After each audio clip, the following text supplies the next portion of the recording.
बच्चों देखिए quantum mechanism, quantum mechanics में क्या क्या बातें हमने कही थी, जो आपको बात बताया था पिछले वीडियो में, मैं एक बार रिपीट करता हूँ। पहली बात ये कि हर एटम में इलेक्ट्रॉन की एनर्जी क्वांटाइज्ड होती है, मतलब उसकी एक फिक्स वैल्यू होती है। और किसी इलेक्ट्रॉन की जो भी एनर्जी हमको मिलती है, किसी एटम में जो इलेक्ट्रॉन की जो एनर्जी मिलती है, वो एक इक्वेशन का रिजल्ट होती है, जिसको हम लोग श्रोडिंगर इक्वेशन बोलते हैं। हालांकि उस इक्वेशन को आपको जानना नहीं है, क्योंकि कुछ बुक में दिया रहता है, लेकिन लिखा रहता है need not to be remember. ठीक है, तो आपको इससे रिलेटेड कुछ और बातें बताऊंगा मैं। पर श्रोडिंगर वेव इक्वेशन को हम लोग जब एमएससी पढ़े थे तब उसको पढ़े थे, श्रोडिंगर इक्वेशन का डेरिवेशन। ठीक है, तो उसको आपको जरूरत नहीं है, उस इक्वेशन को जानने की जरूरत नहीं, ना ही उस इक्वेशन को याद रखने की जरूरत है। मतलब आप ऐसा बोल सकते हैं कि उस पर्टिकुलर टॉपिक के लिए आपको केवल आम खाना, उसको गुठली नहीं गिनना उस पर्टिकुलर के लिए ना, क्योंकि उसका जो डेरिवेशन है वो हम लोग जब एमएससी पढ़े थे तब हम पढ़े थे, और उसका डेरिवेशन का मतलब नहीं है। हाँ, लेकिन उसका सोल्यूशन ही क्या है, साई। तो जो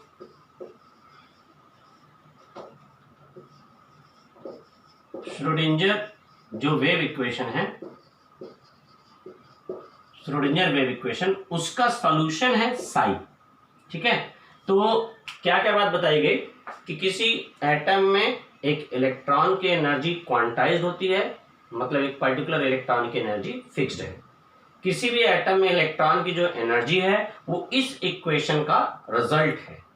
इस इक्वेशन का जो रिजल्ट आता है उसी के हिसाब से उसकी एनर्जी कैलकुलेट की गई है।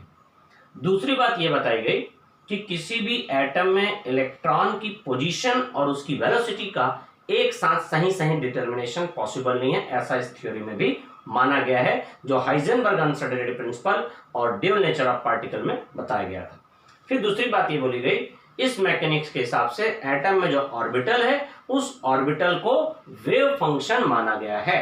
इस जो थ्योरी है उसमें एटम के ऑर्बिटल को क्या माना गया है, वेव फंक्शन माना गया है। वेव फंक्शन में एटम के और एटम का जो ऑर्बिटल रहता है उसको वेव फंक्शन माना गया है।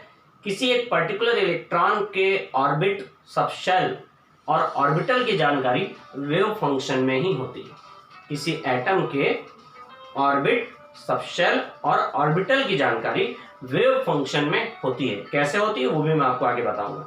दूसरी बात ये, साई तो ऑर्बिटल को बताता है, पर साई स्क्वायर क्या करता है, किसी जगह पर इलेक्ट्रॉन पाए जाने की पॉसिबिलिटी को बताता है। इसको हम लोग प्रोबेबिलिटी डेंसिटी भी बोलते हैं।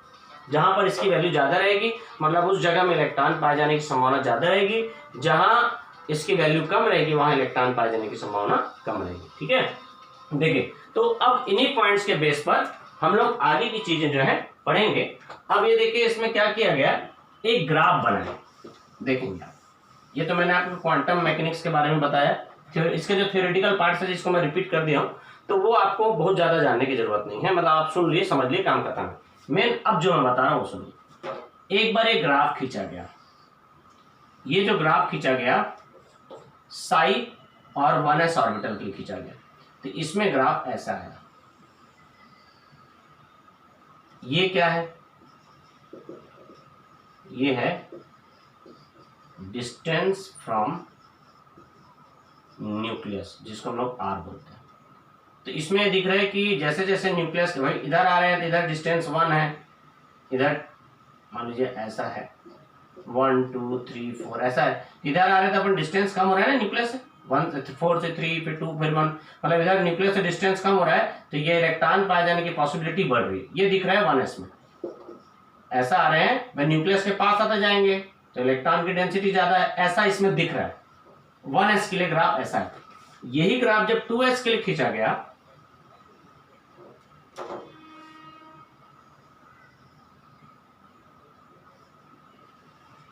के लिए जब ग्राफ खींचा गया तो ये ग्राफ ऐसे आया, ऐसे। अब ये ग्राफ का कोई फिजिकल मीनिंग नहीं। क्यों मीनिंग नहीं है, मेरे यहां कोई आया होगा या नहीं आया होगा, इतनी बात तो हो गई।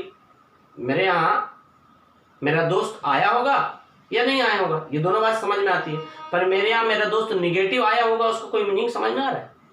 मतलब कोई चीज हो सकती है और नहीं हो सकती है, कहीं पर किसी चीज के मिलने की संभावना है और कहीं पर नहीं है, ये दोनों बात का मीनिंग समझ में आ रहा है। ठीक, लेकिन निगेटिव है का कोई मीनिंग है? मान लीजिए किसी पड़ोसी का बच्चा मेरे यहाँ आया था और नहीं आया था। ये दोनों बात का मीनिंग समझ में आ रहा है। पर पड़ोसी का बच्चा मेरे यहाँ निगेटिव आया था, इसका कुछ मीनिंग है? नहीं, बिल्कुल वही यहाँ पर है।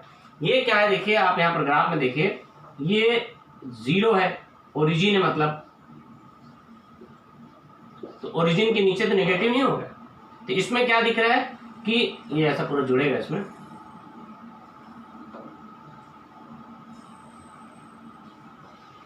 रफ डायग्राम में समझ लीजिएगा इसको। इसमें क्या दिख रहा है, ये है डिस्टेंस फ्रॉम न्यूक्लियस और ये 2s।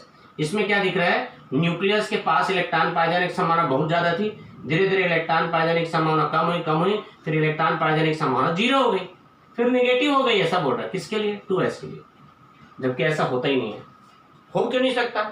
इसलिए नहीं हो सकता भाई, कहीं पर इलेक्ट्रॉन मिलने की संभावना ज्यादा है, ये बात हमको समझ में आ रही है। इलेक्ट्रॉन मिलने की संभावना 0 है मतलब नहीं है, ये भी समझ में आ रही है। पर इलेक्ट्रॉन मिलने की संभावना नेगेटिव है, कुछ मतलब समझ में आ रहा है?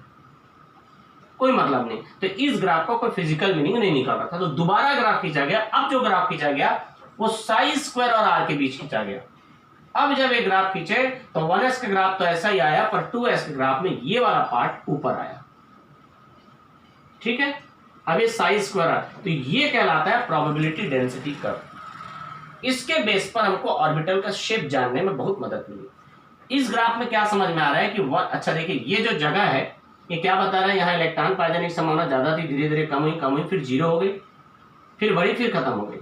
तो ये जो जगह है इलेक्ट्रॉन पाए जाने की संभावना जहां 0, इसी को क्या बोलते हैं, नोड, जो मैं आपको पिछले क्लास में और पहले बता चुका हूं, नोड। तो ये है नोड। तो इसी डायग्राम से हमको पता चला है कि 2s ऑर्बिटल में नोड है। एक बार क्वेश्चन पूछा गया था कि 1s और 2s ऑर्बिटल के बीच क्या डिफरेंस है, तो हम बोलते हैं 1s ऑर्बिटल में नोड नहीं है, पर 2s ऑर्बिटल में एक नोड होता है। ठीक है, 1s ऑर्बिटल में नोड नहीं होता, जबकि 2s ऑर्बिटल में नोड होता है। वो एक्चुअल में उसको स्फेरिकल नोड बोलते हैं। क्या होता है स्फेरिकल नोड, मैं आपको आगे बताऊंगा।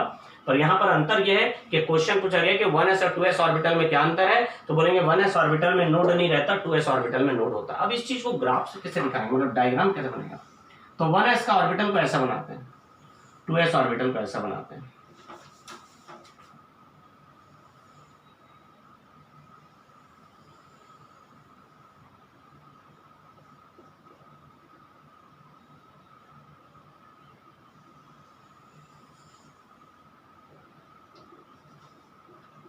ये क्या है डायग्राम में देखना, ये न्यूक्लियस है, तो यहाँ इलेक्ट्रॉन पाए जाने की संभावना ज्यादा है, तो यहाँ डॉट ज्यादा दिख रहा है।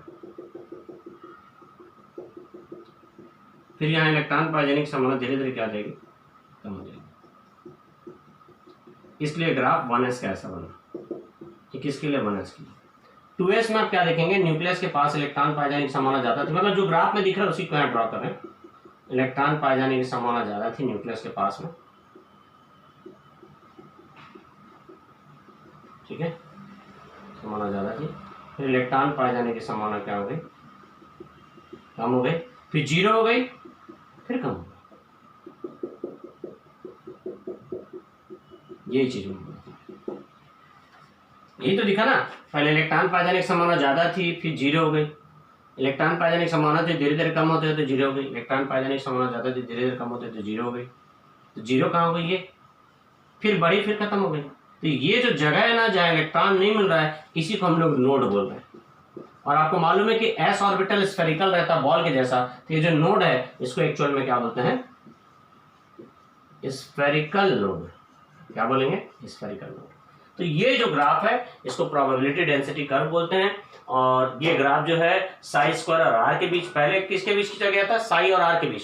तो साई और आर के बीच जो ग्राफ खींचा था वो सिग्निफिकेंट नहीं था, उसको कोई फिजिकल मीनिंग नहीं निकल रहा था। तो साई स्क्वायर और आर के बीच ग्राफ खींचा गया, जिससे अपने को ऑर्बिटल का शेप में उसमें कितने नोड हो सकते हैं ये सब हमको जानकारी मिलती है। तो ये ग्राफ मैं आपको बताया 1s और 2s के लिए। ठीक है, आपसे पूछा जाएगा कि 1s और 2s में कितना क्या डिफरेंस होता है, तो हम बोलेंगे 1s में कोई स्फेरिकल नोड नहीं होता, 2s में स्फेरिकल नोड होता है।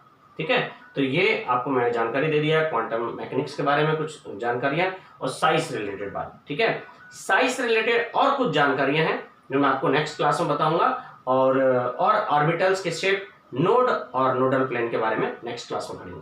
नेक्स्ट क्लास में मिलते हैं।